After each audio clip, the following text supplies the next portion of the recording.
And you are not different from that chattering. Your mind is chattering, and your mind is you. So when you have that principle, that actual truth that you are you and the problem of one, you and the chattering of one, then all your effort to change it comes to an end. Then you are facing the fact that your mind is chattering, that you are chattering. So when you so observe what takes place, in that observation you have brought all your energy to observe, which that energy has been dissipated by saying, how am I to stop it? You understand this? I wonder if you understand this. Can we go on?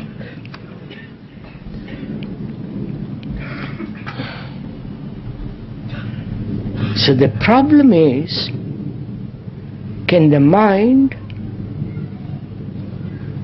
that is the mind being the senses, the feelings, the reactions, the emotions, the intellect, all that is the mind, right? Can that mind, including the brain, can that mind be absolutely quiet? You understand my question? Because that is part of meditation. To bring about,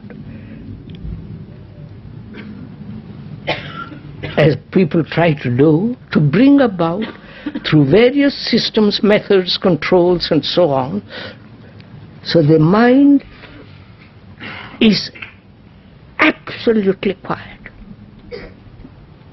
Because it's only when the mind is quiet completely that you can hear, right? That you can see. So the various forms of meditation, the Tibetan, Hindu, the nonsensical TM meditation, transcendental meditation, a nice word spoilt, isn't it? Transcendental is ruined by this cheap nonsense. All these various forms of meditation have tried through control, through relaxation, through self-hypnosis, by repetition, to bring about quiet mind. Which means, listen to it, which means allowing time to bring this. You understand? One's mind is not quiet now, but I will practice, I will control, I will be aware, and through time it will come about. Right? But when there is the understanding, when there is understanding of the truth, that time is illusory, you can't change it. Time will not change. You understand? Then you are faced with the fact that your mind is chattering. When you are observing a fact completely, with all your energy, the fact changes. I wonder if you will see, if you do it, you will see it. Because you have brought your energy into the observation, and that energy has been dissipated when you are trying to change what is. Look, I'll show you something. Which is, human beings are violent, right?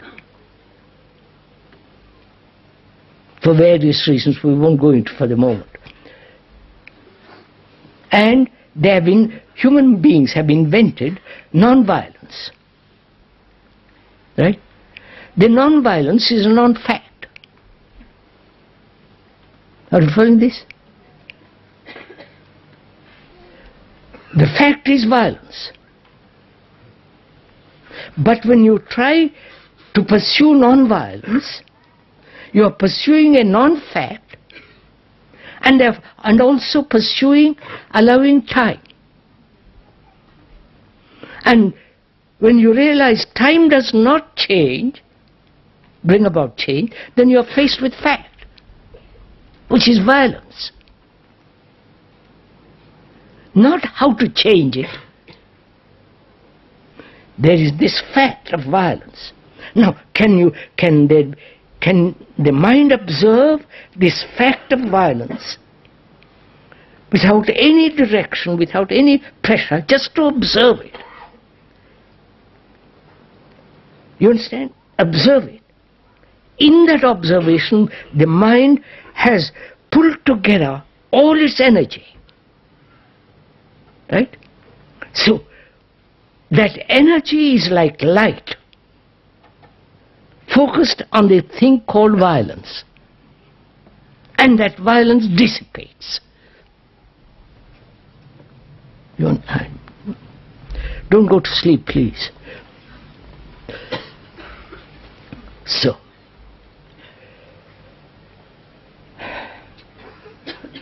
in meditation, which is to bring about a mind that is absolutely quiet, any form of effort is futile, right? I wonder if you understand this. To make an effort to meditate, which means time, which means struggle, which means achieving something which you have projected. So can there be an observation without effort, without control?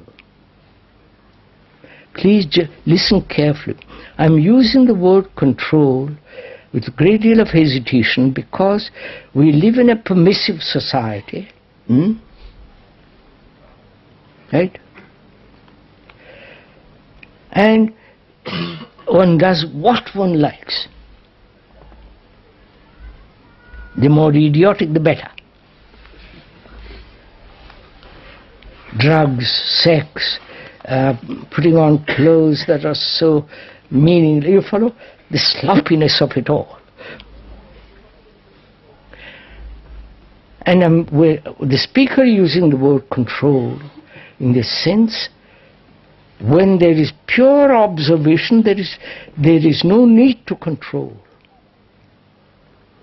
Don't deceive yourself by saying, I'm observing purely, therefore I have no control, and indulge yourself, which becomes nonsensical. So it's unless you hear carefully, that a mind that is under control, that control brought about by thought, that thought being limited, and out of its limitation it is desiring something, and therefore it says, I must control. Such a mind has become slave to an idea. You understand? Not to a fact, to a concept, to a conclusion. Like those religious people who believe very strongly about something or other. So they're incapable of talking or anything else, thinking freely.